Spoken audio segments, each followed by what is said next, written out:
Esta mesa tiene como objetivo central trabajar en torno a estas derechas que estamos analizando, pero focalizarnos en el caso uruguayo.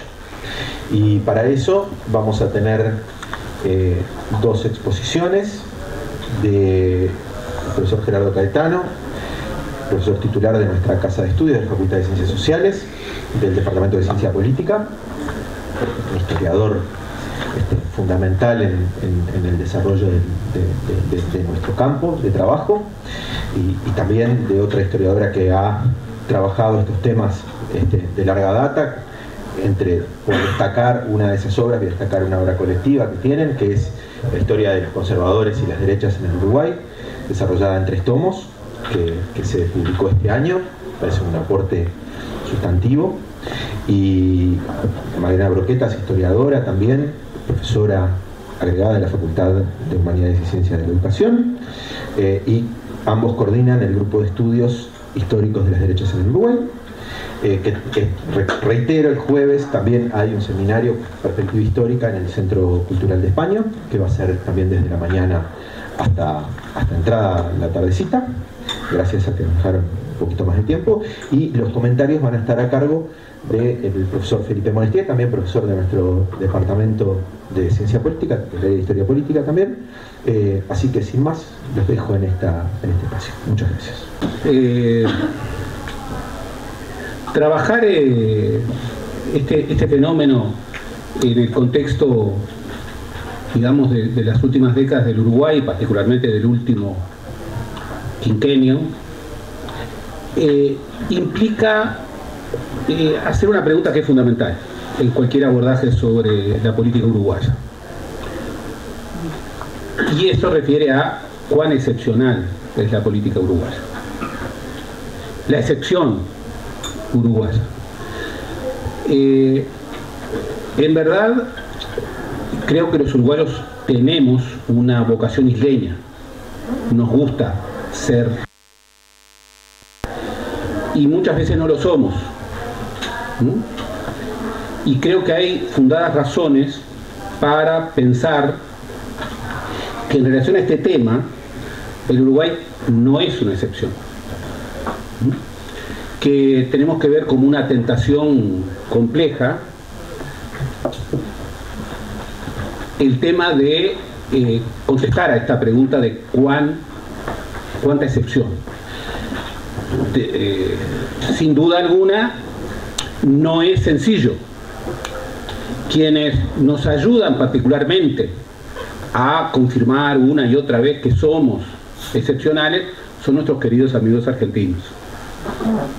Yo me acuerdo cuando hace unos años en la Argentina planteábamos, miren, en Uruguay un fenómeno como el populismo o como el peronismo no es viable. No es viable. Y todas las caracterizaciones de movimientos políticos uruguayos como populistas, que las hay, a mi juicio no son correctas. No son correctas. Bárbaro. Y mis amigos argentinos me decían, no, pero no lo podés decir así, porque eso nos hace, es un golpe duro. Bueno, hoy el tema es, un Milei no puede aparecer en el Uruguay. Y lo estamos diciendo, lo estamos escuchando a derecha y a izquierda. Y bien, yo creo que estas preguntas así planteadas, o estas aseveraciones así planteadas, tienen problemas. No cabe duda de que el Uruguay es un ejemplo de democracia de partidos, que bueno, se está quedando sola en América Latina. Siempre se emparentaba la democracia de partidos uruguayos con la democracia de partidos chilena. Bueno, ahora cuesta encontrar una pareja de democracia de partidos en América del Sur. Pero planteando esa cuestión de la excepción, vamos a tratar de formular algunas preguntas que interpelen el proceso histórico de los últimos años en relación a estas preguntas. ¿Cuán distinto resulta el itinerario reciente de las derechas uruguayas dentro de los contextos mundiales y regionales? se confirma en este punto la versión tan manida de la excepcionalidad de la política uruguaya, de sus formatos de tardanza y amortiguación. No hay indicios de que algunas novedades, al menos relativas, en el sistema político uruguayo de los últimos años pueden consolidar una deriva más o menos ultrista en el campo de las derechas. Bien, esta idea de que en el Uruguay no pasa nada ha sido desmentida por la inflexión electoral del 2019. En el Uruguay pasan cosas. Y el Uruguay, la política uruguaya, a pesar de que, cambia más lentamente, bueno, en la política uruguaya los fenómenos del mundo, como no podía ser de otro modo, llegan. Tal vez lleguen más tarde, en formatos especiales, pero llegan. De modo que hay que poner a interpelación esta cuestión del excepcionalismo, ¿no? Y en este contexto temático de las derechas emergentes, bueno, es un fenómeno particularmente relevante para poner en cuestión cuán excepcional es la política uruguaya. Nosotros podríamos formular esta interpelación y estas preguntas de distintos modos. Por ejemplo, podríamos decir que en estos últimos años podríamos responder estas preguntas en relación a si se ha configurado o no un actor más relevante que en el 2019 dentro de la coalición multicolor, esta idea de un neoherrerismo que se quedaría con una mayoría muy relevante adentro de ese espacio de disputa política, lo cual responde a un proyecto que estuvo dentro del Partido Nacional. Recordemos que el Partido Nacional en las elecciones del 2019 no votó mejor que 5 años atrás, votó un poquito peor, 10.000, 20.000 votos menos, pero votó en el entorno del 28-29% de las elecciones. Una pregunta para hablar de las novedades es si un Partido Nacional fuertemente dominado por el herrerismo, sin esa segunda pata ferreirista del nacionalismo independiente, sin esa dualidad histórica del Partido Nacional, puede consolidar un crecimiento que, en la perspectiva de algunos dirigentes herreristas en el 2019, hablaban de un nuevo bipartidismo, con un partido de derecha fuerte, o de centro derecha fuerte, para confrontar dentro de una coalición de socios a otro campo que era el de las izquierdas. Pero también podemos asumir esta interpelación en relación al caso más novedoso de la coyuntura electoral del 2019, que es preguntarnos a propósito de la gran novedad de Cabildo Abierto. ¿Cuán novedosa es? ¿Cuán tradicionalista es? Si puede asimilarse aún desde formatos diversos con esta experiencia de las derechas emergentes. Bien, comparar Cabildo Abierto con La Libertad Avanza a un desafío tan impactante como comparar las figuras y sobre todo los peinados de Javier Milei y de Guido Manini Ríos. Pero como decía nuevamente Carlos Real de Azúa, el Uruguay es un país de escala menor, lo cual efectivamente complejiza su comparación, y eso hay que tenerlo siempre presente. No podemos comparar Uruguay con Argentina, mucho menos Uruguay con Brasil, incluso Uruguay-Chile. Sin embargo, podemos tratarlo como caso distinto pero comparable, siempre recordando el tema de la escala.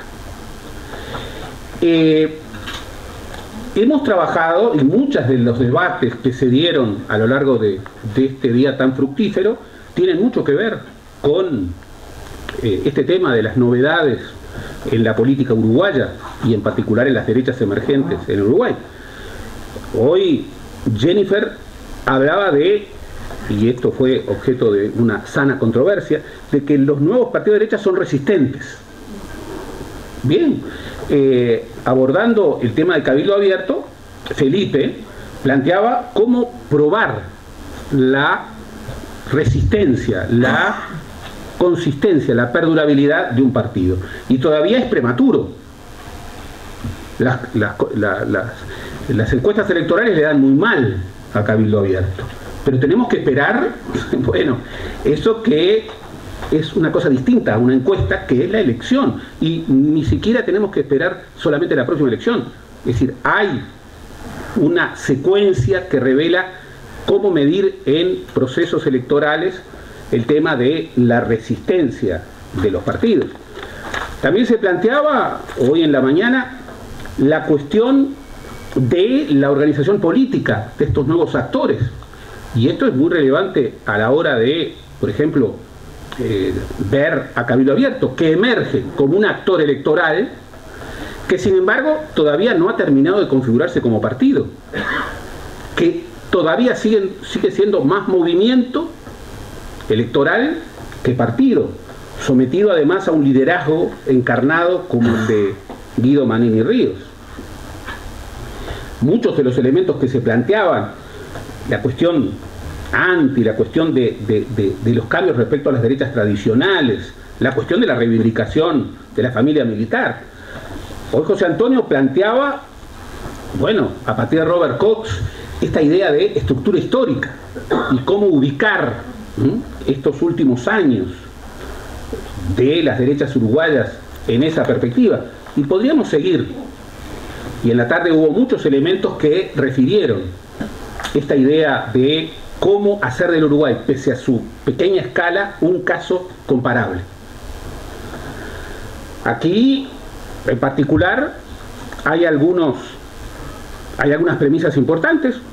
La clave relacional izquierda y derecha y reivindicar su vigencia es todo un asunto, en momentos en donde, y acá no hay nada nuevo, la manera de configurar muchas veces la no aceptación de esa clave relacional, es decir, que hay derechas e izquierdas, y por supuesto que hay derechas e izquierdas, y eso es todo un tema.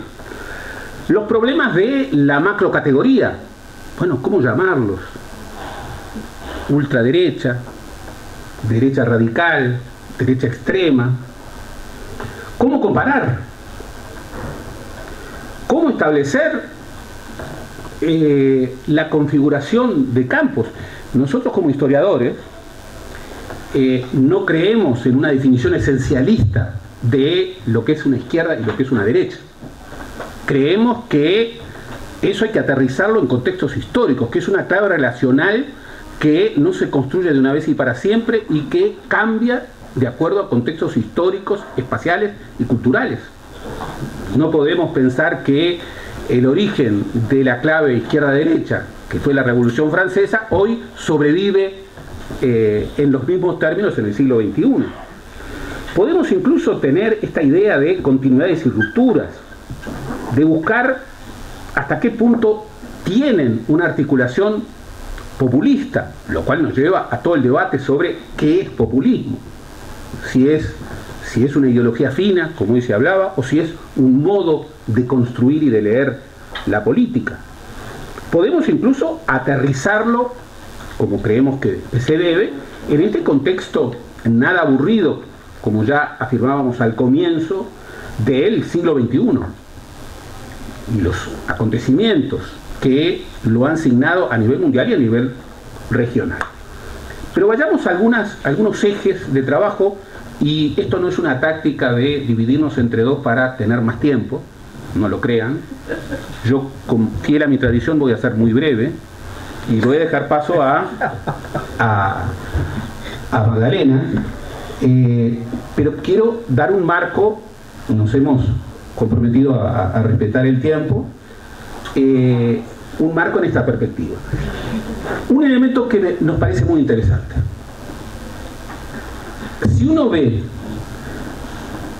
la configuración de la competencia política en los últimos años, ve un proceso que ha tenido mucho que ver con la emergencia de Cabildo Abierto, que es una transición, pero firme, hacia una nueva configuración de competencia política, que cuajó en esto que tenemos hoy: dos espacios políticos en donde de un lado está el Frente Amplio y del otro todos los que rajen, todos los otros. Y se le complica crear un nuevo actor para capturar sociedades, y Cabildo Abierto es el díscolo de ese otro espacio. Incluso habla de dos espacios políticos, pero de tres proyectos ideológicos. Bien, para esto tenemos que recordar el origen, y uno de los puntos claves de la presentación de Magdalena va a ser cómo nació Cabildo Abierto, que es clave. Y recordemos bien que los movimientos en redes militares que se reactivaron con las causas en el 2006, con las causas por los juicios por violación flagrante de delitos de lesa humanidad, empezaron antes y convergieron en un liderazgo militar. Ese liderazgo militar surgió de la designación como general de Guido Manini Ríos. Iba a decir Guido Pedro Manini Ríos, no, Pedro es el abuelo. El origen de un clan político con una vocación de poder muy importante que hereda Guido Manini Ríos. Bien, ¿quién designó general a Guido Manini Ríos? A iniciativa de Eleuterio Fernández Huidobro, lo designó el gobierno de José Mujica. ¿Quién designó como comandante en jefe del ejército a Guido Manini Ríos? Cargo que asumió en febrero del 2015 en un acto muy nutrido, en donde había presencias realmente impactantes. Muchos connotados represores de la dictadura estaban allí celebrando. Bueno, fue en febrero del 2015. Y obviamente la iniciativa emergía de Fernández Huidobro, se consolidaba por el respaldo de José Mujica, pero era acordada con el nuevo gobierno que iba a asumir un mes después, el gobierno de Tabaré Vázquez, que además marcó la continuidad de Fernández Huidobro como ministro de Defensa. Bien, en esa perspectiva, si nosotros planteamos que hay una transición hacia un nuevo esquema de competencia ideológica y política, y vemos esa orientación hacia un espacio, hacia la lógica de dos espacios que compiten, bien, habría que pensar qué proyectos estaban en la designación de un caudillo militar como finalmente terminaría siendo Guido Manini Ríos. En esa lógica también hay elementos muy importantes. En clave histórica, bueno, la consolidación de un partido nacional que ha devenido fuertemente dominado por el espacio herrerista.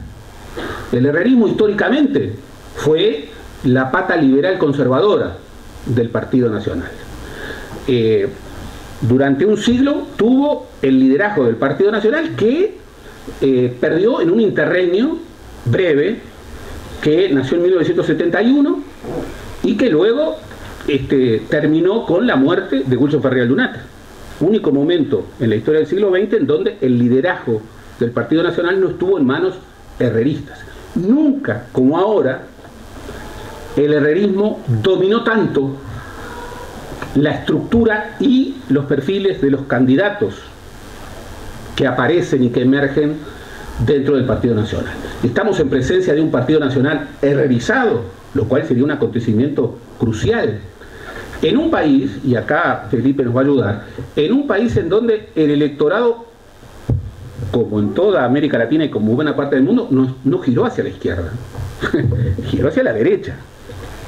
En un contexto de un electorado tradicionalmente diferente, porque estaba en el centro, un poquito hacia la izquierda, bueno, el electorado, de acuerdo a las mediciones más tradicionales, es un electorado que se ha corrido poquito, como hace el Uruguay, pero se ha corrido hacia la derecha. En esa perspectiva también hay que ver, bueno, qué ha pasado con la experiencia de este gobierno de coalición multicolor en los distintos actores. La idea de, bueno, la inmediata naturalización de un nuevo actor disruptivo, como era Cabildo Abierto, con muchos perfiles que se asociaban con los perfiles más clásicos de la izquierda, de la derecha alternativa. Una visión fuertemente nacionalista, una visión neopatriota, una visión de reivindicación del pasado militar de la dictadura, una visión de antifeminista firme, contraria a digamos la nueva agenda de derechos. Un actor que nos trae a un presidente del partido que deviene en senador, el señor Domenech, que genere ese hecho histórico tan impresionante de hacer alocuciones en la media hora previa del Parlamento que terminan al grito de ¡Viva Cristo Rey! Bien, tal vez para otros países latinoamericanos eso no sea muy relevante. En el Uruguay eso es novedoso. Eso es novedoso. Tener a un carlista, a un carlista puro y duro, en el 2023 como presidente del partido más novedoso, liderado por un excomandante jefe del ejército, que es cesado en marzo del 2019, año electoral, y que en mayo de ese año asume como el candidato presidencial de un partido que obtiene, hecho inédito, el 11% del electorado, y que con eso tiene la llave de las mayorías para gobernar, es de inusitada relevancia. Yo voy terminando. El Uruguay no es una excepción en cuanto a los vínculos con esa internacional reaccionaria que estudian Camilo y José Antonio. Ahora, es bien interesante. La mayoría de los participantes en la internacional reaccionaria, por parte de Uruguay, son del herrerismo. ¿O me equivoco? Son del herrerismo. Incluso los think tanks que convergen, incluso en claves de financiamiento, con los think tanks de las redes internacionales de esta suerte de internacional reaccionaria, son herreristas. Y allí la presencia de cabildantes es muy despareja y en general es pequeña. De modo que aquí hay una cuestión relevante. Incluso las conexiones internacionales, es muy interesante. Guido Manini Ríos afirmó tajantemente su adhesión a Bolsonaro. Es más, ostentaba su amistad con el último comandante en jefe del ejército brasileño, nada menos, y luego siempre dijo, incluso en la última elección, que sin duda alguna votaría por Bolsonaro contra Lula. No ha hecho un pronunciamiento similar respecto a Milei. No lo ha hecho. Lo cual es profundamente sintomático. Como dije que voy a ser breve, voy a quedarme aquí. O sea, contra algunas perspectivas que veía que estaban emergiendo, cumplo lo prometido, lo cual es cumplir con una tradición, la tradición de la brevedad. El moderador no me tuvo que decir nada y ahora le paso la palabra a Magdalena.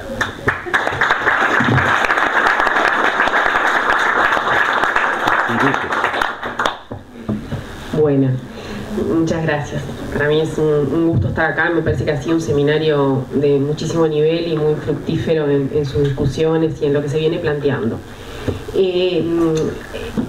venimos trabajando juntos esta cuestión de las nuevas derechas, pero concretamente analizando muy de cerca el surgimiento, el programa, la dimensión más retórica, programática, pero también a nivel vincular de Cabildo Abierto, ¿no? Entonces, bueno, la idea era inscribir a Cabildo en estas vertientes de las derechas que se han reorganizado en la transición democrática en estas últimas 4 décadas, como acaba de plantear Gerardo.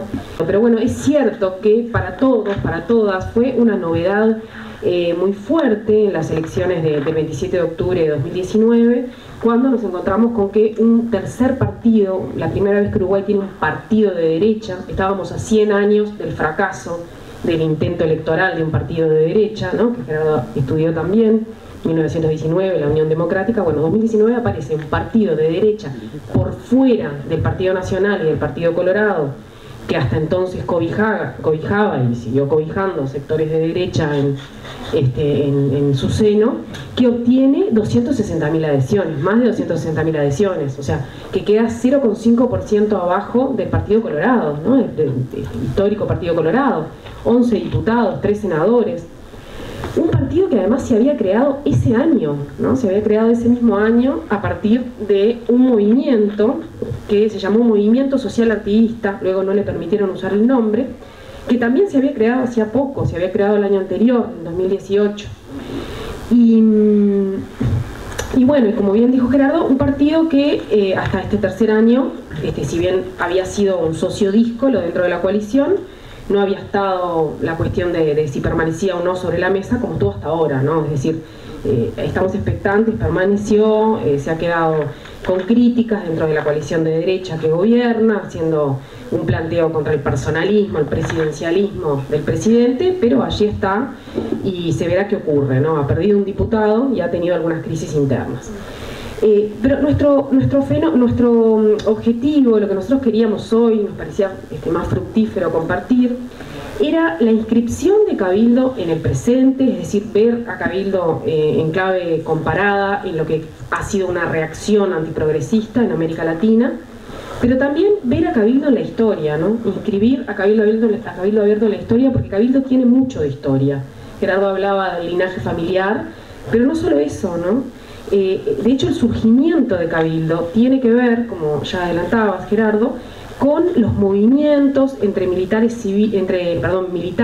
retirados y civiles vinculados a la dictadura, que empiezan a preocuparse, y con razón, a partir de 2005, 2006, en adelante, cuando empiezan a prosperar los procesos judiciales contra los responsables del terrorismo de Estado, ¿no?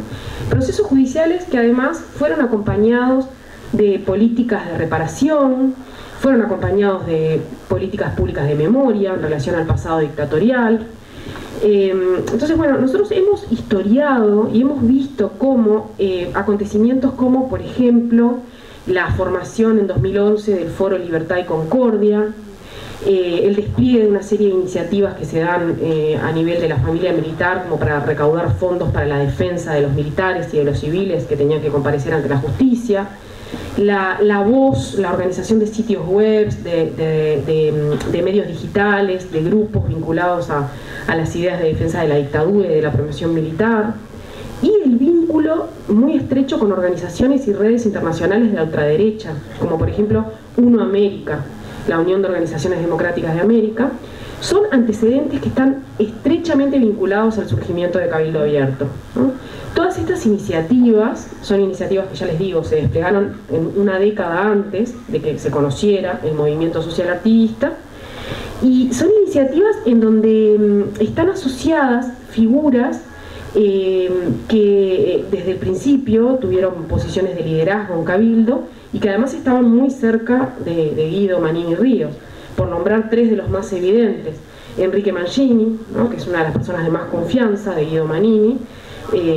Mancini integraba la JUP, es uno de los que está acusado por el asesinato de Santiago Rodríguez Muela en el S8 en el 72, fue además guardaespaldas de Iván Paulós, y es el dueño del chalet en Pinares, donde hay muchos retirados militares. Allí están los Dragones de Maldonado, son más de 200, y en donde se hacían las reuniones preliminares de Cabildo, a las que Guido Manini iba incluso en funciones. como comandante, perdón. Radaeli, ¿no? Ex oficial extraditado, procesado en Chile por el secuestro y el asesinato del químico Eugenio Berríos. Romanelli, ¿no? Que había cumplido funciones en el penal de Libertad, denunciado por expresos por torturas, por malos tratos, por antisemita, ¿no? Estos son figuras que estaban en estos movimientos y que estuvieron en la formación directa del movimiento social artiguista y cercanos a Guido Manini Ríos. Toda esta sucesión de episodios preparó el camino para la fundación en el 18 del movimiento social artiguista, en donde aparece como presidente y como líder esta figura que también introducía Gerardo, de Guillermo Domenech, pero en realidad ya sonaba desde antes y desde siempre el nombre de Guido Manini como líder del partido, ¿no? Bueno, no me voy a volver a detener en de dónde sale, quién es, o sea, cuál es cómo se da el ascenso militar, la proyección militar y por lo tanto también la proyección política de Guido, porque vos lo hiciste, ¿no? Esta cuestión del generalato en 2011, después en febrero de 2015 la comandancia en jefe del ejército, y bueno, nada más y nada menos que en el marco de un gobierno progresista, nombrado por un ministro que es un ex dirigente tupamaro, que tiene lazos que hemos analizado, ¿no? En el marco de lo que estos sujetos identifican como la lógica de los combatientes, de los excombatientes, pero bueno, lazos que ameritarían como un tema aparte para conversar, pero desde allí es que aparece la proyección política. Y no solo la proyección política, sino todo lo que se le toleró a Manini, ¿no? Porque en realidad, hasta que finalmente fue destituido en marzo del 19, después de que hizo una crítica violenta al Poder Judicial y después de haber entorpecido el pasaje a la justicia de la confesión de connotados represores de la dictadura, que habían sido sometidos a tribunales de honor. Finalmente, después de varias, esta fue la cereza de la torta, se lo destituye y inmediatamente, muy pocos días después, haciendo uso además de los medios oficiales, él da una conferencia pública, Manini, y acepta la candidatura presidencial del recién formado Cabildo Abierto, ¿no? Cabildo se ha esforzado mucho por no ser identificado como un partido militar.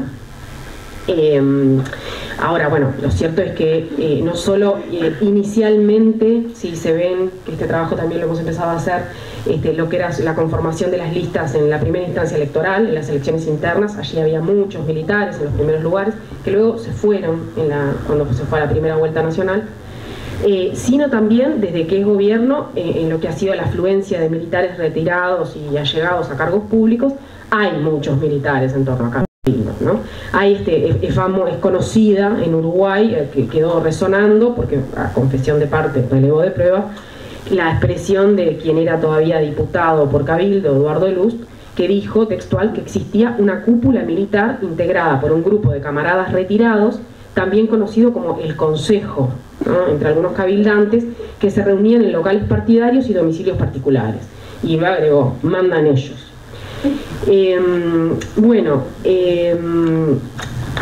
Nosotros también hemos estado trabajando sobre los perfiles de estos individuos, de esos hombres, mujeres, que conformaron porque perdieron uno, pero conformaron originalmente la bancada parlamentaria de Cabildo. 8 varones, 3 mujeres diputados, luego 3 senadores. No daría ahora el tiempo como para analizarlo en detalle, pero sí decir que a pesar de que se insiste en esta cuestión del apoliticismo y de que son apolíticos y que no han tenido, por lo tanto, contaminación con la corrupción política, bueno, claramente esto no es así. Muchos de ellos vienen de militancia orgánica en Partido Nacional, Partido Colorado, y bueno, y en el caso de los senadores, uno es Manini, el otro es Domenech, y la tercera es la esposa de Guido Manini Ríos, Irene Moreira, que pasó a ejercer la titularidad del Ministerio de Vivienda, por lo tanto fue suplida por Raúl Lozano, ¿no? Un militar que también había tenido, Manini ya vimos su historial, Domenech había sido escribano de gobierno durante 3 décadas, una cosa también bastante inexplicable, iban pasando los presidentes y permanecía, y Lozano había sido el director del Servicio de Material y Armamento del Ejército y había sido asistente de Bayardi en la UNASUR. Entonces, bueno, sí decir esto para una conformación muy general de esa bancada de Cabildo, y decir que esa bancada tiene, en términos digamos, de lo que va a defender en términos de valores, una impronta muy similar a la que había tenido la bancada evangelista en la legislatura anterior, ¿no? Se van a presentar públicamente levantando las consignas de la restauración de valores de la familia tradicional, el rechazo a lo que llaman ideología de género, el rechazo a la educación sexual en las escuelas. Bueno, esta idea que consignaron en el leitmotiv muy pegadizo de Se terminó el recreo, que es la bandera con la que asumen, y es el recreo en todos los órdenes, ¿no? Pues también es a nivel político y de las cuentas públicas, etc. Entonces, muy breve, como para poder hacer esta dimensión comparativa, cuestiones de tópicos, cuestiones de agenda. Bueno, Manini, los otros senadores, algunos de los diputados, no todos, pero algunos, han incurrido desde que están en el gobierno, desde que están en el Parlamento, en una permanente deslegitimación de la justicia, ¿no? En ocasiones hemos tenido situaciones de ataque directo, en especial en sus acciones contra los represores de la dictadura, a quienes han defendido en forma monolítica, ¿no? Sus miembros reivindican la dictadura, tienen una mirada positiva a la actuación de las Fuerzas Armadas en el periodo y en los años previos, y de recuperación de una memoria salvacionista, ¿no? De defensa de la institución militar, de la idea de guerra. Y esto es interesante porque hace un rato se decía lo mismo, esto es algo que no escuchábamos tan claramente desde hacía mucho tiempo, yo diría desde la dictadura, porque en realidad ningún partido, en ningún sector lo reivindicó tan abiertamente desde el 85 hasta acá. Entonces, bueno, fueron consistentes, han intentado reimplantar la ley de caducidad de la pretensión punitiva del Estado, o sea, el perdón para los militares en todos sus términos, han tratado de lograr la prisión domiciliaria para militares y civiles que fueron condenados por delitos de lesa humanidad, que están en una cárcel especial, han tratado de derogar la legislación reparatoria de expresos políticos y de sus familiares. Ahora, lo cierto y lo interesante es que no han encontrado suficiente eco en la coalición de gobierno para estos proyectos. Sí acaban de lograr el proyecto de reparación de las víctimas de acciones de grupos armados con una cronología insostenible desde el punto de vista histórico, 62-76.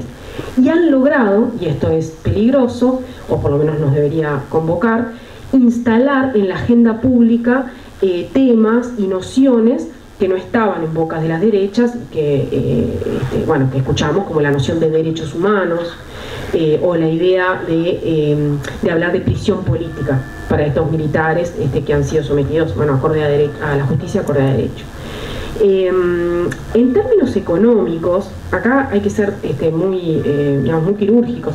Es un sector que respalda la economía de mercado, por supuesto, pero lo cierto es que también, y esto es interesante, las principales figuras de Cabildo distan de ser liberales clásicos en lo económico. De hecho, han manifestado públicamente disidencias con respecto a la línea dominante en el equipo económico del gobierno de Lacalle Pou, que es de y otra de las banderas del partido ha sido la denuncia de la globalización liberal, ¿no? Esto invocando expresiones antiimperialistas muy vagas, muchas veces incluyendo términos negativos en relación a la oligarquía, poniéndose del lado del pueblo, en contra de la especulación financiera y del lado de lo nacional. Entonces, bueno, estas definiciones de nacionalismo económico, definiciones que van de la mano con la defensa de un Estado asistencialista, ¿no? Vamos a ver las propuestas de asegurar vivienda, salud, educación para todos los uruguayos, la idea de que el Estado vuelva a ser motor de desarrollo. Es decir, hay un esfuerzo de esta derecha que emergió en Cabildo por ponerse en la vereda de enfrente de la derecha que defendería la especulación financiera y la apertura indiscriminada, ¿no? Una defensa de lo local. Es en este plano que tenemos que inscribir las iniciativas de combate contra la usura, ¿no? Como por ejemplo el impulso al plebiscito para reestructurar las deudas de personas físicas, que está ahora en carpeta y es una de las banderas. Se reconocen católicos, son, como dijo Gerardo, reiteradas estas referencias al hispanismo, ¿no? Está en esta cuestión remozada que tan bien han trabajado Camilo y José Antonio del neofranquismo, ¿no? Que expande las fronteras ibéricas. Y es de esta matriz que abriga un imaginario conservador que sustenta las propuestas sociales asistencialistas, la invocación a los humildes, no son los pobres ni los sectores populares, son los humildes, porque siempre hubo una derecha con este tipo de preocupaciones, ¿no? Es una visión armónica, orgánica del cuerpo social, en donde se reivindican las jerarquías entre las clases y, por supuesto, entre los géneros. Cabildo está duramente enfrentado con los nuevos feminismos, con esto que llaman ideología de género, y con todos los temas que forman parte de la llamada nueva agenda de derechos, ¿no? Y en ese sentido ha acompañado las preocupaciones de los llamados movimientos antiderechos, ¿no? Y se ha manifestado de manera bastante activa en contra de lo que habían sido los avances de educación sexual en las escuelas, ¿no? Decíamos entonces, sí, inscribir a Cabildo en esta reacción antiprogresista. Lo tenemos que escribir porque además ellos le rehuyen, como ha ocurrido históricamente con buena parte de las derechas, a la categoría, a la etiqueta, ¿no? Van a decir que no son derecha, ellos coquetean, dicen somos ambidiestros. Esto es algo que a la derecha nacionalista siempre le ha gustado, decir sí, tenemos cosas de las izquierdas y también tenemos cosas de las derechas, nos importa la gente, pero a su vez también queremos el orden. En realidad se identifican como nacionalistas. Y esto es importante, ¿no?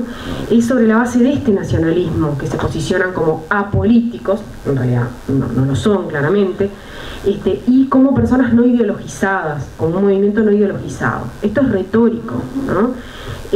¿Por qué es importante inscribir a Cabildo en la historia del Uruguay? Porque Uruguay ha tenido, y en ese sentido retomo esto que decía Gerardo, mucho problema por identificar a una corriente nacionalista de derecha que se ha expresado, que existe, que se ha manifestado, que ha estado en todas las rupturas institucionales del siglo XX, desde los años 20, que ha cobijado la ascendencia y la presidencia de Juan María Bordaberry, que se transformó en dictador.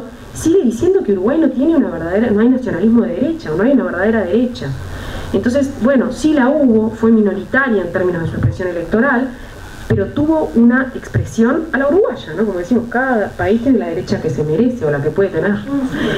Entonces, en una mirada de larga duración, este imaginario conservador de Cabildo es el imaginario de la familia Manini, es el imaginario del ruralismo, de ese movimiento de masas que se formó en los 40, 50 y que fue el primer movimiento de derecha de masas, ¿no? En donde había sectores populares, sectores medios del ambiente rural que se sentían convocados, ¿no? O sea, los dirigentes de la Federación Rural, porque Domingo Bordaberry, padre de Bordaberry, que era fundador del movimiento, era de las clases altas terratenientes, les decían que había que la élite los estaba bromando, ¿no? O sea, es decir, es la eficacia de este primer movimiento de masas, ¿no? El ruralismo. Es también el imaginario que se expresó, por ejemplo, en la juventud uruguaya de pie, un movimiento que era muchas cosas, pero que también fue un movimiento conservador de masas, y que tenía como líder al hermano mayor de Guido Manini Ríos, ¿no? A Hugo Manini Ríos, ¿no? La formación de Cabildo en el 2019 coincide con que vuelve a salir el semanario La Mañana, vocero de la derecha colorada riverista, vocero de este movimiento, de la JUC, y bueno, también un movimiento de masas que tiene mucho del programa de Cabildo y que ha sido reivindicado con lágrimas en los ojos por Domenech y por muchos de los que integran Cabildo, ¿no?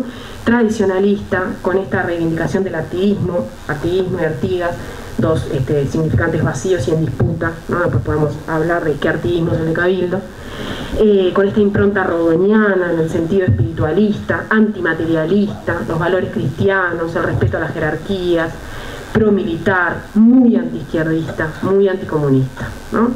Entonces, bueno, el Cabildo también revitaliza esa dicotomía que fue clave en el ruralismo, que reeditó la JUP, que existió y que genera una tensión a lo largo de todo el siglo XX uruguayo del campo versus la ciudad, ¿no?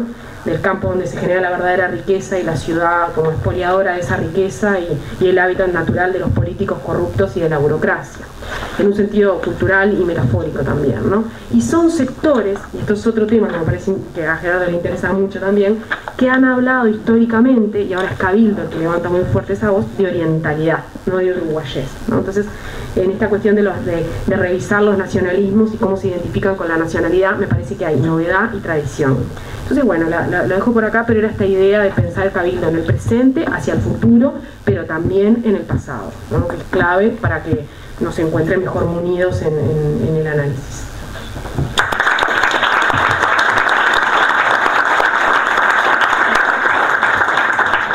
Gracias a todos y a todas por acompañarnos hasta el final de este evento. Voy a hacer algunos comentarios generales con intención de provocar tal vez un último debate por hoy a las interesantísimas presentaciones de Gerardo y Magdalena. Voy a empezar, voy a ser muy breve, como siempre lo es Gerardo, que no en vano ha sido mi profesor. Voy a empezar retomando una idea siempre interesante y provocativa, que ha dado lugar a muchos equívocos a mi juicio, que es la idea de la excepcionalidad uruguaya, y esa pregunta que dejaba planteada Gerardo y que estuvo varias veces en los distintos momentos de este seminario, ¿no? Digo que ha dado lugar a equívocos porque a veces hay interpretaciones que ven en esto como una especie de reivindicación chauvinista, etc.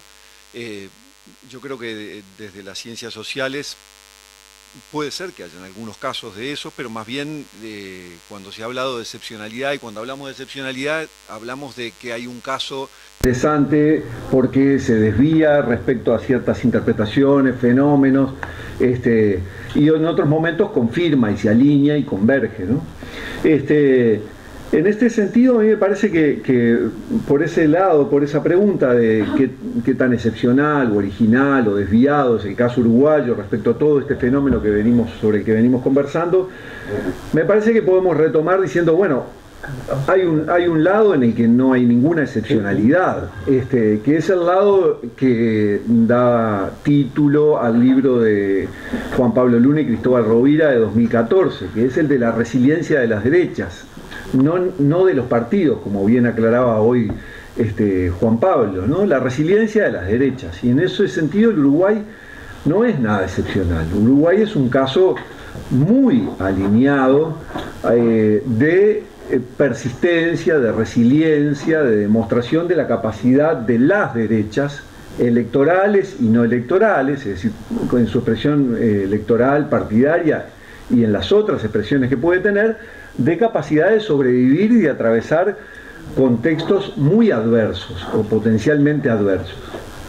En ese sentido, entonces, tenemos un fenómeno, una trayectoria muy parecida. Tenemos distintos actores que aparecen en escena, matices en discursos, pero tenemos sí unas expresiones de derecha social, en el ámbito religioso, en grupos de presión, en medios de comunicación, en élites económicas, en think tanks también, que los tenemos,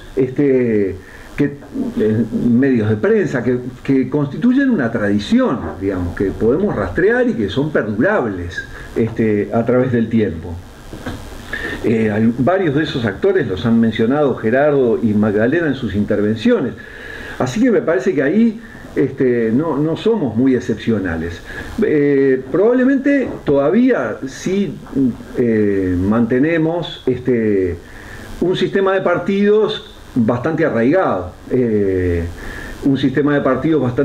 y eso en el contexto regional parece una rareza, digamos, en un contexto en el que han colapsado muchos sistemas de partidos, muchos de ellos de los que la ciencia política, o la mayoría de la ciencia política, decía que eran saludables y estaban rozagantes y en la flor de la edad, digamos, pero que después los acontecimientos nos han mostrado o le han dado la razón a aquellos que decían bueno, parece que estos partidos no tienen raíces demasiado profundas en la sociedad.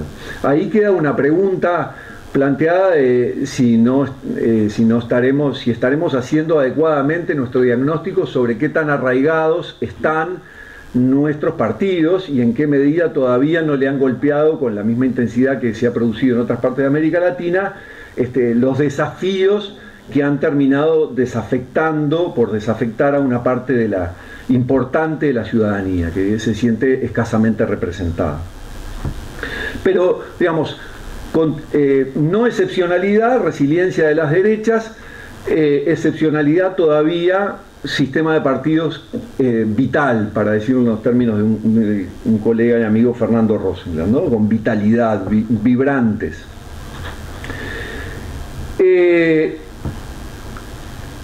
Gerardo también planteaba la idea de la conceptualización y los desafíos de la conceptualización y la idea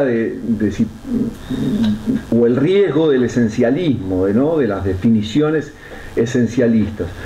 Yo creo que en general es un debate que ha estado un poco ausente en las sucesivas presentaciones. Lo hemos estado rodeando, digamos, hemos estado dando vuelta en torno a este asunto. Digamos, ¿de qué hablamos cuando hablamos de derechas y qué es lo que hermana a todas las moderadas, convencionales, radicales, ultras, etcétera? Yo creo que para que sea posible un ejercicio de comparación fructífero, necesitamos esta conceptualización. Creo que los esfuerzos más productivos o potencialmente más productivos están en las definiciones de dos tipos. Una, la que mira, pensando en las expresiones electorales, los partidos de derecha, la que mira los núcleos principales, el núcleo electoral o las bases electorales principales, y los vínculos con las élites económicas en general, digamos, como un rasgo distintivo de las derechas. Y ahí me parece que lo planteaba Jennifer hoy en la mañana también, ¿no? Como la idea de constituency principal. Me parece que tenemos que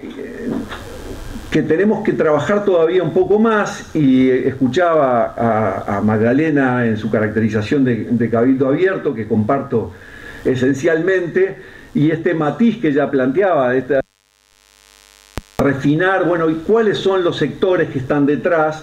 Bueno, claramente económica, que si no homogéneamente, por lo menos una parte de ellos se sienten mejor representados, sectores de la élite económica nacional que aspiran a una protección del Estado frente a sectores transnacionales, de la inversión extranjera directa, la oposición de cabildo abierto frente al negocio forestal, por ejemplo, me parece un ejemplo bastante claro de eso. O sea que ahí me parece que tenemos una clave, ¿no? El vínculo con las élites económicas, y me parece que es un vínculo rastreable en todas las derechas convencionales, moderadas, ultras, a través del tiempo, y que no tenemos que perder de vista. Esos núcleos principales son claves porque son los que definen programas y son los que proveen de recursos principales. Entonces, son los que van a estar fijando la agenda.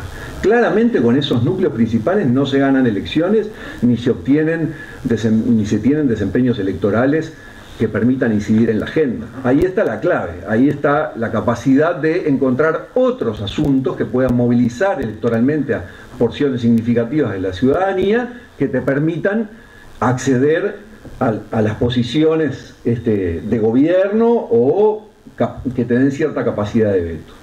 La otra definición que también estuvo dando vueltas en la mesa y ahora en las presentaciones de Gerardo y Magdalena, pero que me parece que hay que subrayar, es esta idea de, ya en clave menos sociológica y más ideológica, la idea de unas derechas que, como se plantea en la conceptualización del libro de Juan Pablo y de Cristóbal, se caracterizan, ahora sí podemos hablar de derechas electorales y no electorales, se caracterizan, tienen en común un rechazo a la idea de igualdad o de la intervención del Estado como un medio para corregir desigualdades que serían negativas. La idea de las derechas de que las desigualdades son fenómenos de la naturaleza y que en general las intervenciones del Estado para tratar de corregir esto lo que terminan generando son más problemas que otra cosa.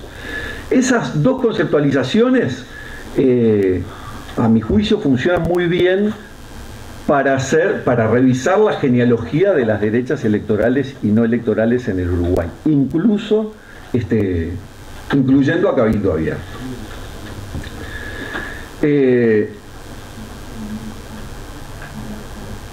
Un tercer punto que planteaban también Gerardo, Magdalena, pensando en el caso de Cabildo Abierto, pero que también estuvo presente a lo largo de toda la jornada. Digamos, el éxito, ¿cómo medir el éxito de estos grupos, ¿no?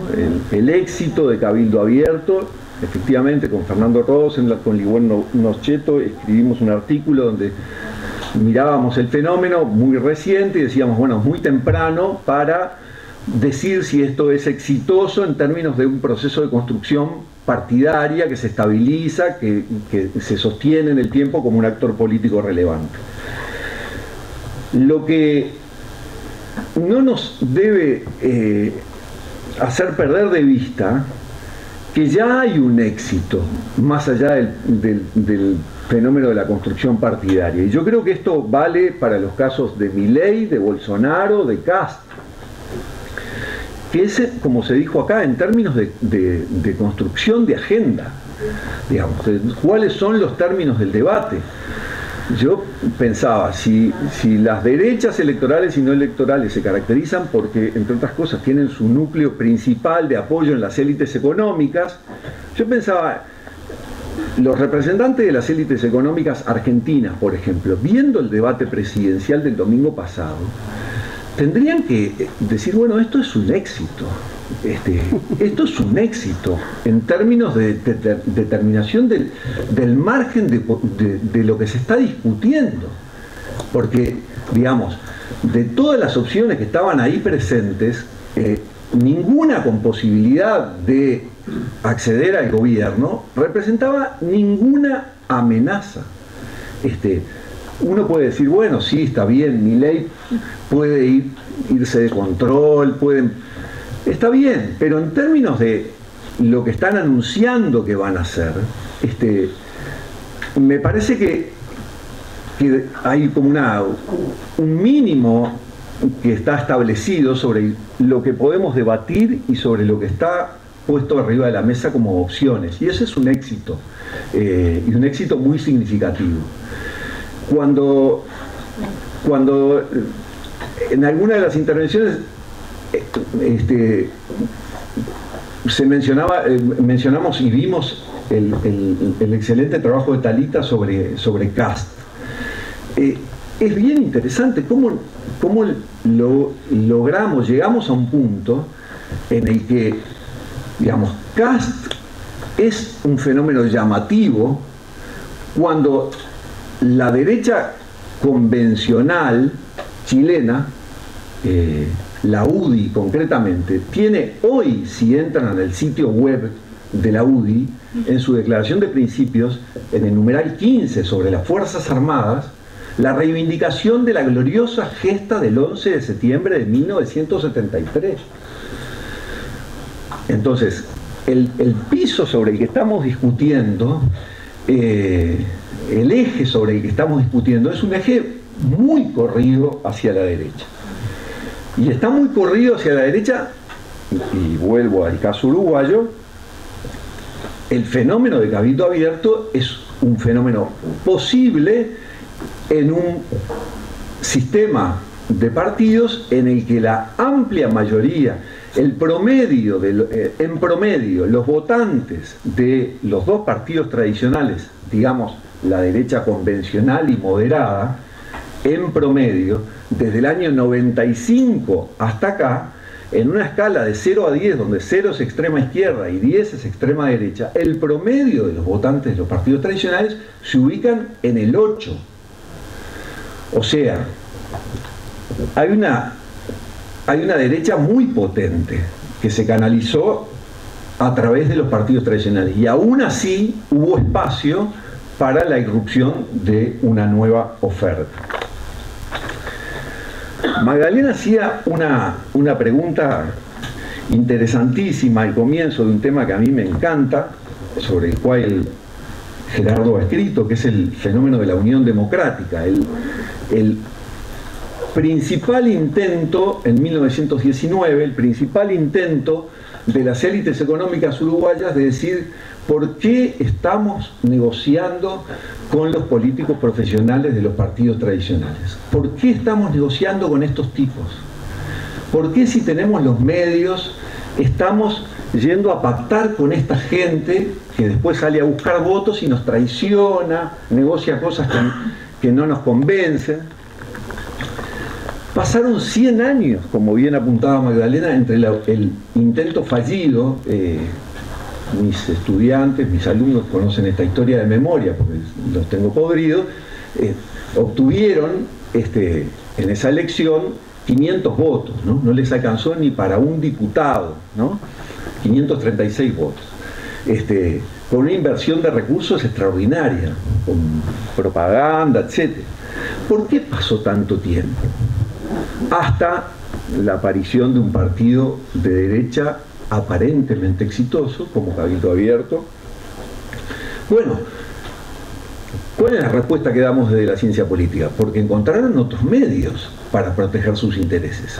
Esos medios fueron en la arena no electoral, entre otras cosas, los grupos de presión, que fueron históricamente muy eficaces, y porque encontraron en las fracciones de los partidos tradicionales un medio de canalizar sus demandas, de proteger sus intereses. ¿Qué pasó entonces? ¿Por qué 100 años después esto? Bueno, a mí me parece que las pistas que tiraron en otras mesas, y también ahora Gerardo y Magdalena, van en el sentido correcto, pero que tenemos que seguir investigando, ¿no? Primero, una percepción de nuevas amenazas. La percepción de nuevas amenazas que tiene que ver con el giro a la izquierda. Como me lo dijo un dirigente de Cabildo Abierto en una entrevista para ese artículo que les mencionaba recién, la convicción a partir del estudio sistemático de encuestas de opinión pública de que había una parte del electorado de los partidos tradicionales que esperaba una posición más fuerte en temas de derechos humanos, políticas de género, políticas de salud reproductiva, etcétera, etcétera, la nueva agenda de derechos. Y ven en esos asuntos una oportunidad para movilizar electoralmente a sectores que eventualmente podían no sentirse bien representados por los partidos tradicionales.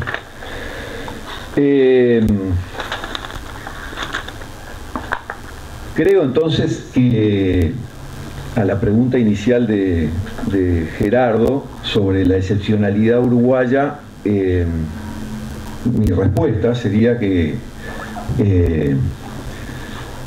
tenemos por ahora un sistema de partidos que resiste, que da señales de fragmentarse en el bloque de derecha y extrema derecha, y tenemos un comportamiento muy convencional respecto a las derechas no electorales, que han demostrado ellas sí ser extremadamente resilientes. Y bueno, damos lugar a más preguntas, a comentarios. Primero, el artiguismo como significante vacío tiene copyright, la mañana, y es reiterado. O sea, y no es casual, el artiguismo siempre ha sido la apelación de los terceros, de las tercerías. Lo fue hacia la izquierda, lo fue a la derecha. El ruralismo tiene que ver con eso, el propio nombre de Cabildo Abierto tiene que ver con lo otro. Pero es muy interesante ver cómo el órgano del foro Concordia y Libertad, o Libertad y Concordia, se refiere, aún antes de su convergencia en Cabildo Abierto, como un medio nacional y popular. Muy impresionante. Muy impresionante.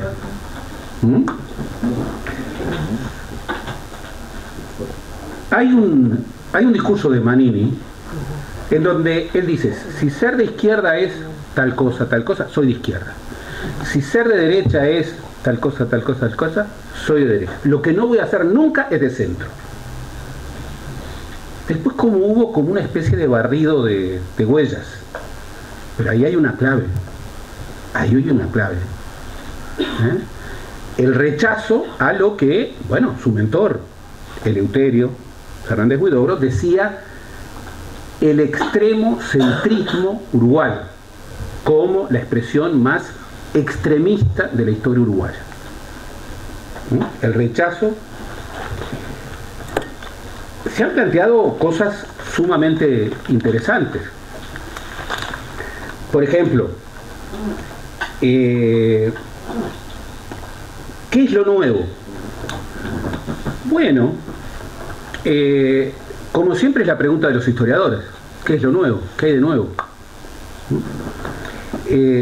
Muchas veces buscando lo nuevo encontramos tradiciones y pinchamos los globos de novedades rutilantes que en realidad tenían larga tradición. Pero ojo, por ejemplo, Uruguay ha tenido en la historia 2 cardenales.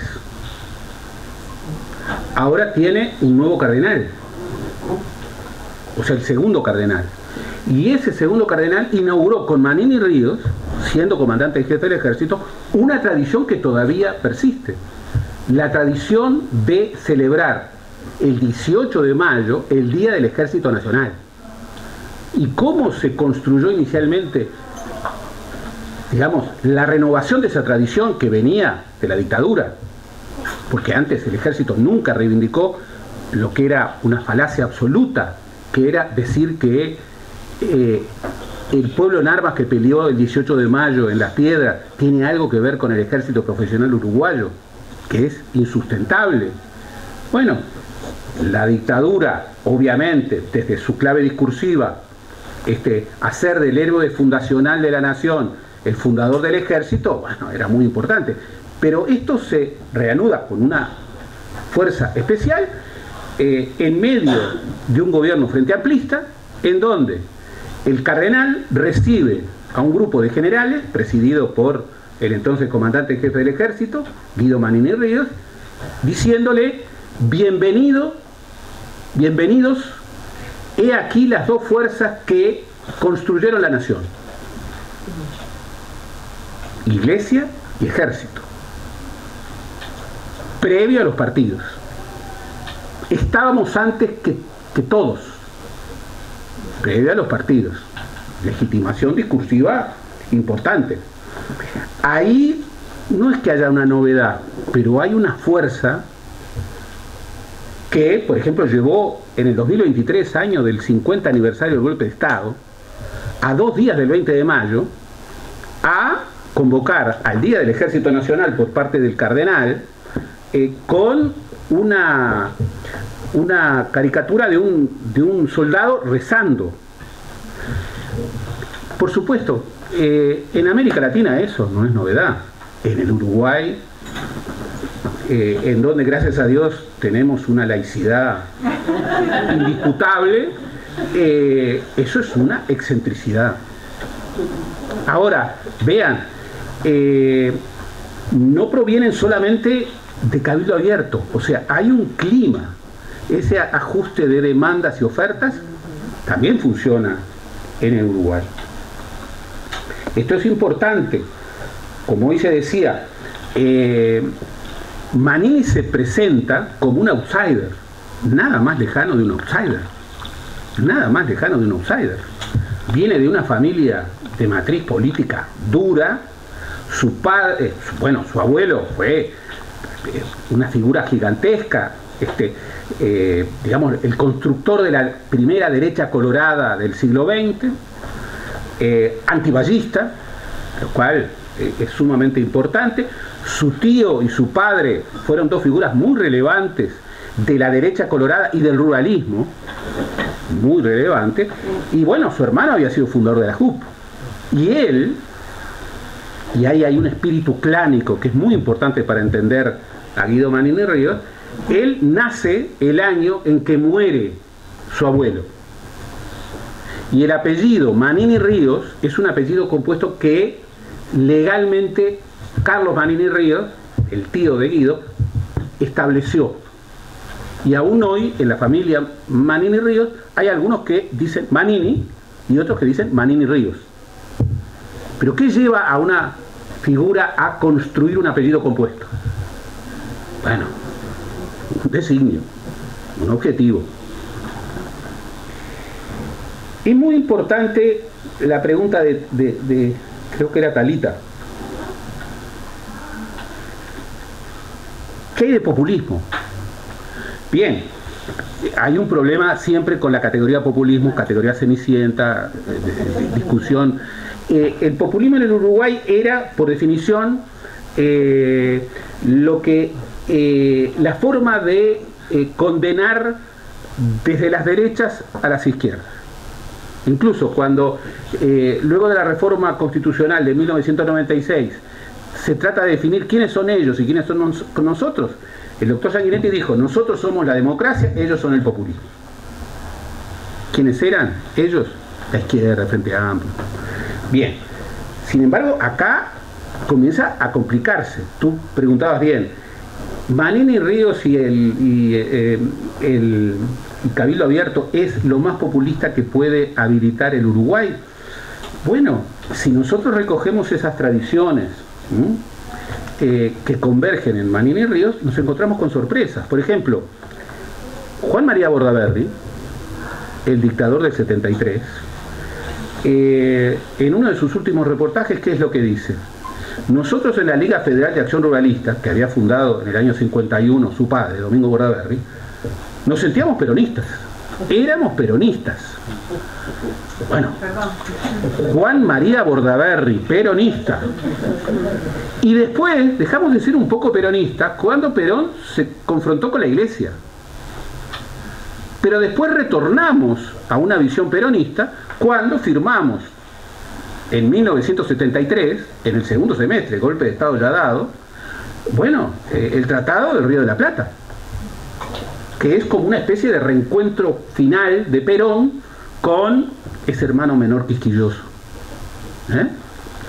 Es muy impresionante esa autodefinición de peronista de nada menos que Juan María Bordaberry, que era un católico integrista, carlista, contrario al Concilio Vaticano II, que había sido ruralista, que veía a masones en todos lados, incluso decía que la masonería era forjadora de la izquierda, pero también del MLN, del Partido Colorado, del Partido Nacional, y que el siglo XVIII era quien había parido al liberalismo y al marxismo, que eran primos hermanos, y de ahí para adelante.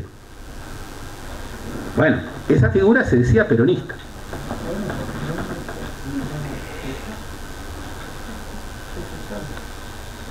Esta idea de la importancia del relato de la historia es muy importante. Este relato de la patria grande,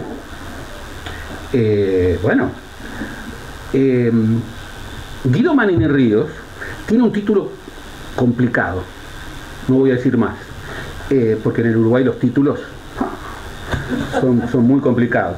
Tiene un título medio complicado en donde su tesis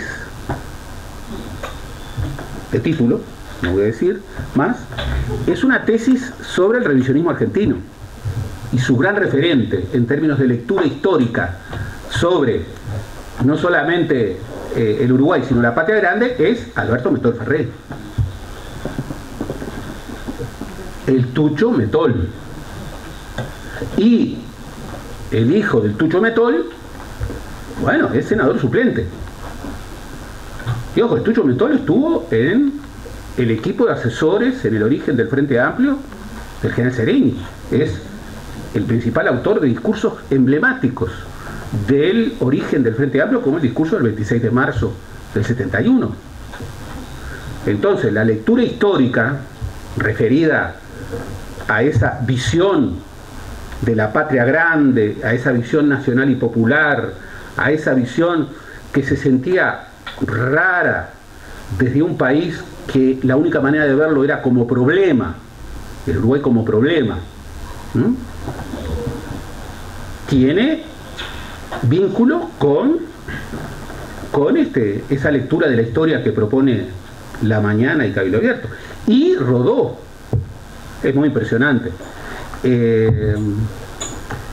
Rodó se va el 14 de julio de 1916 a su último viaje, del cual no vendría. Y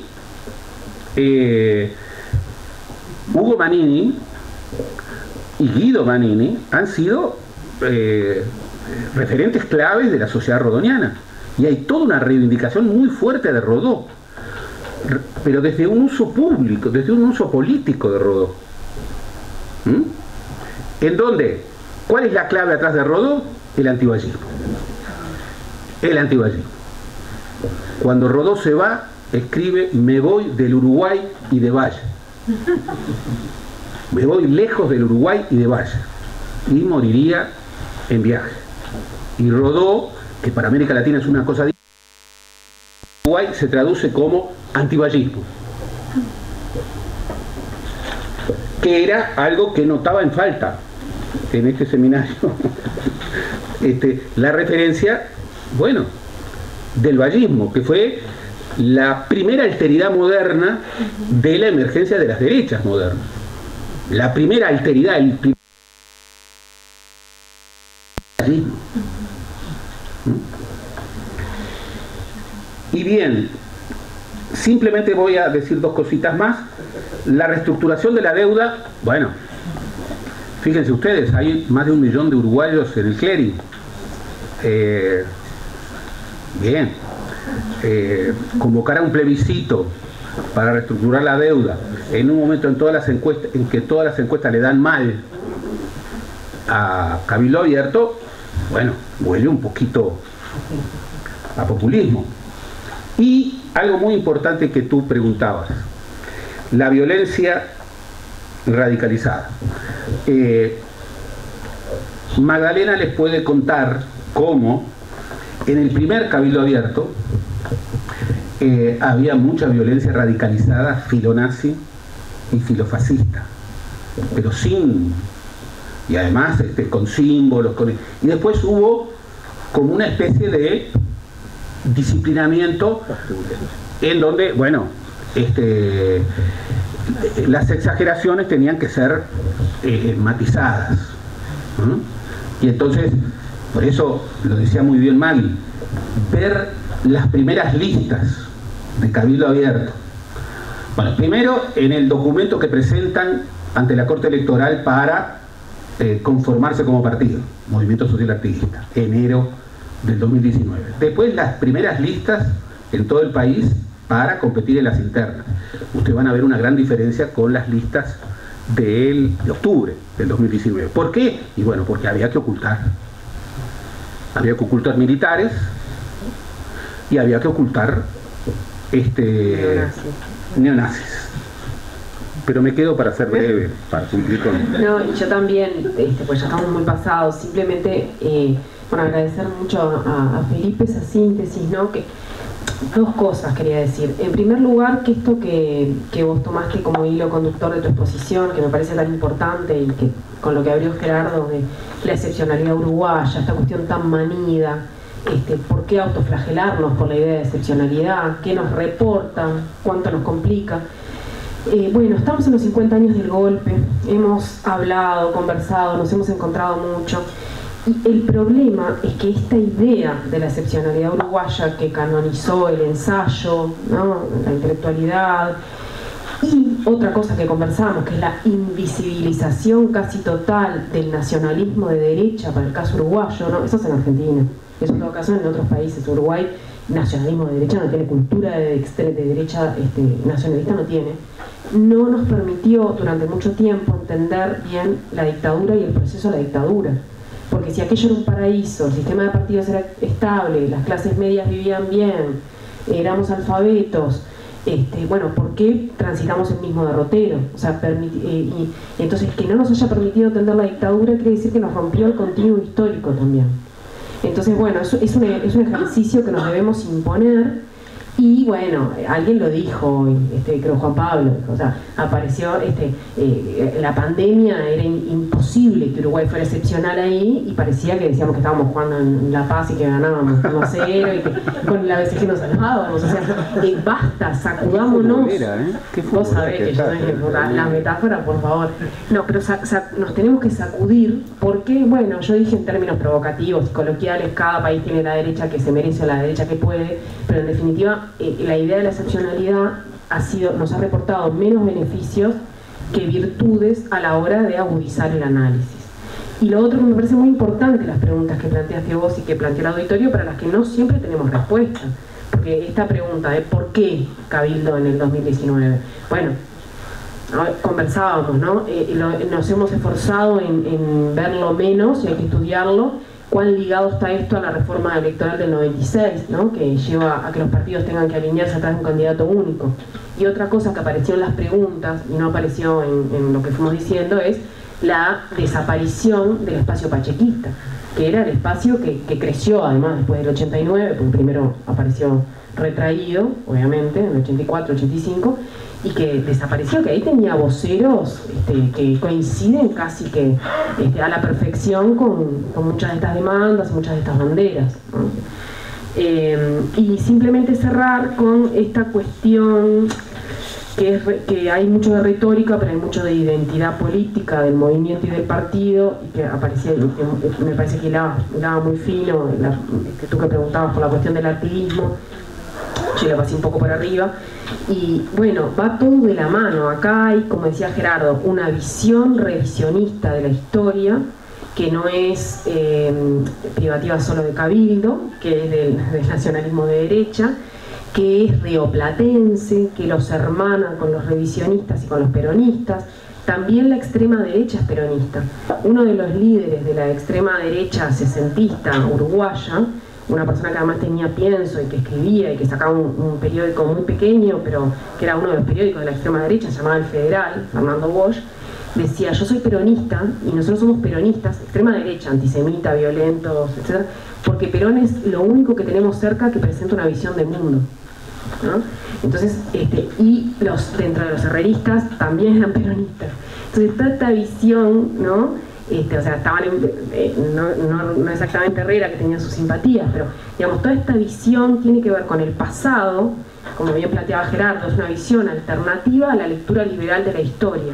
Es una visión que desde el punto de vista retórico impugna la idea de que la nación la hicieron los partidos, ¿no? Y que es liberal. No, en definitiva es la historia de la decadencia del liberalismo. La nación es anterior, es católica y es militar. Entonces, si somos los depositarios de esa nacionalidad, si hay crisis, salimos a pelearla. Y estos grupos siempre tienen, como se viene hablando desde la mañana, un diagnóstico de crisis multifactorial. Es crisis económica, crisis política, crisis en los valores. Y ahí entra entonces este nacionalismo, este artiguismo, es el Artigas militar, es el Artigas católico, no de los católicos progresistas, sino de los católicos conservadores. Por eso la cuestión del asistencialismo, son los humildes, es de la mano con un orden social que es armónico, donde no hay conflicto, sino que hay complementariedad. La cuestión del federalismo tiene mucho más de retórica que de programático a mi juicio. Pero bueno, nada más. Muchas gracias. Bien, cerramos. Solamente corresponde agradecer a todos y cada uno de ustedes